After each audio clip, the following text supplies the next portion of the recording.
मेघना श्यामलाल और सुजाता की इकलौती औलाद थी, इसलिए वो लाडली भी थी। उसके पिता श्यामलाल किताबों की दुकान चलाते थे। मेघना भी अपनी पढ़ाई पूरी करके अब अपने पिता के साथ ही दुकान पर बैठती थी। मेघना बेटी, ला तेरे बालों में तेल लगा दूं? कितने दिन हुए तूने सिर की मालिश भी नहीं करवाई। लंबे बाल रखने का शौक है पर तेल भी तो लगाया कर। माँ, तुम हो ना मेरे बालों की देख रेख करने वाली, तो मुझे क्यों चिंता होने लगी? अच्छा, ससुराल चली जाएगी तो खुद से ही अपने सारे काम करने होंगे तुझे। क्या माँ, मैं तो वहाँ भी तुम्हें ही ले जाऊंगी। अगले दिन मेघना के पिता दुकान की किताबें और स्टेशनरी खरीदने बड़े बाजार चले जाते हैं। मेघना दुकान पर बैठी होती है। जी, मुझे एक फाइल मिलेगी, बड़ी ऑफिस फाइल। जी, ये 60 रुपए और ये 80 रुपए वाली है। ये 80 रुपए वाली दे दीजिए। ये इस तरह से पेपर नहीं लग पाएंगे, रुकिए मैं आपको पेपर पंचिंग मशीन देती हूँ। थैंक यू वेरी मच, वरना कोई इतनी मदद नहीं करता। वैसे मेरा नाम राजीव है, क्या आपका नाम जान सकता हूँ? जी, मेरा नाम मेघना है।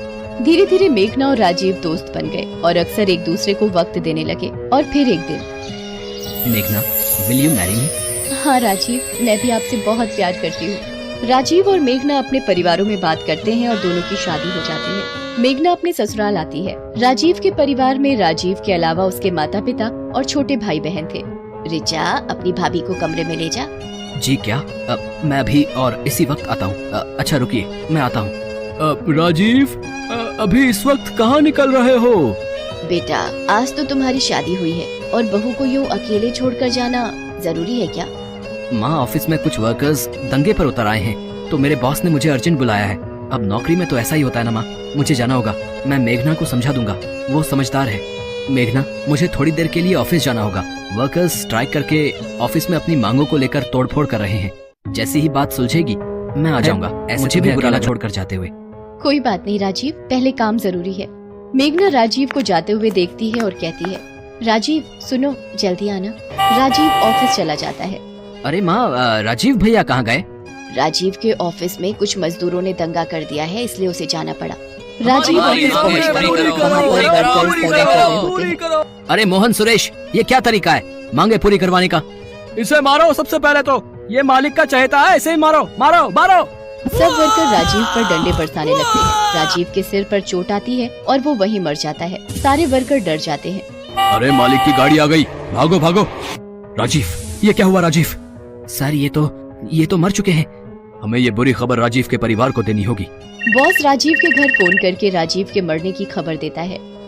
ये नहीं हो सकता, मेरा राजीव नहीं। पिता का फोन हाथ से छूट जाता है। वो बड़ी मुश्किल से सबको ये बात बताता है। मेरा राजीव, ये क्या हो गया? हमारी खुशियों को किसकी नजर लग गई? भैया, आप हमें छोड़कर क्यों चले गए?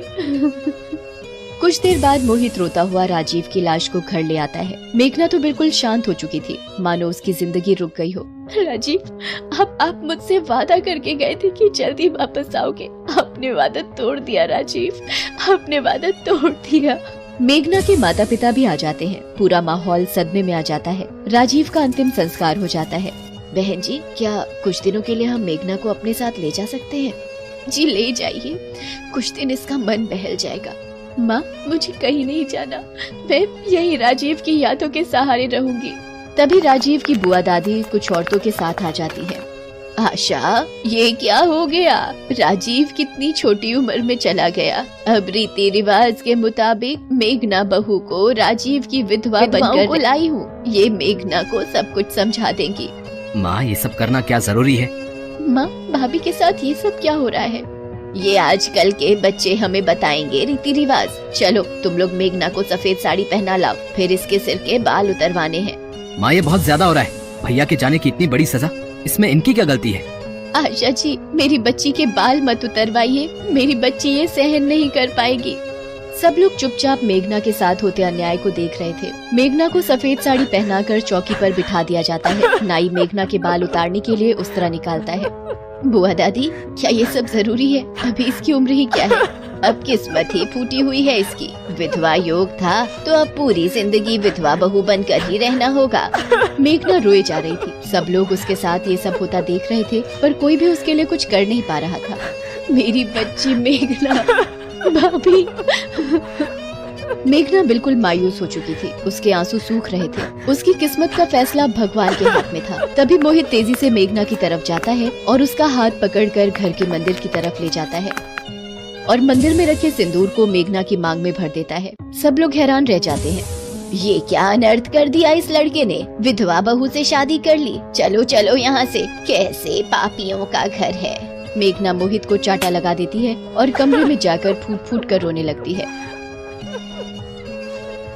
आशा, कहीं न कहीं मोहित ने जो किया है वो ठीक ही तो है। मेघना से शादी करके मोहित ने मेघना की जिंदगी में फिर से रंग भर दिए हैं। अभी उस बेचारी ने देखा ही क्या है। शायद आप ठीक कह रहे हो जी, हम भी तो ये सोच सकते थे, पर पुराने रीति रिवाजों के पल्ले में बंधकर आज एक बहू के साथ अन्याय कर रहे थे। मेघना मेरी बच्ची, मैं जानती हूँ राजीव की यादें तुम नहीं, पर तुम्हें इस हालत में देखकर राजीव की आत्मा भी दुखी होगी। सब लोग मिलकर मेघना को समझाते हैं और मोहित के फैसले की सराहना करते हैं। मेघना की जिंदगी में फिर से एक बार रंग भर जाते हैं। एक विधवा बहू की शादी करके खुशियाँ मेघना की जिंदगी में फिर से दस्तक देती हैं।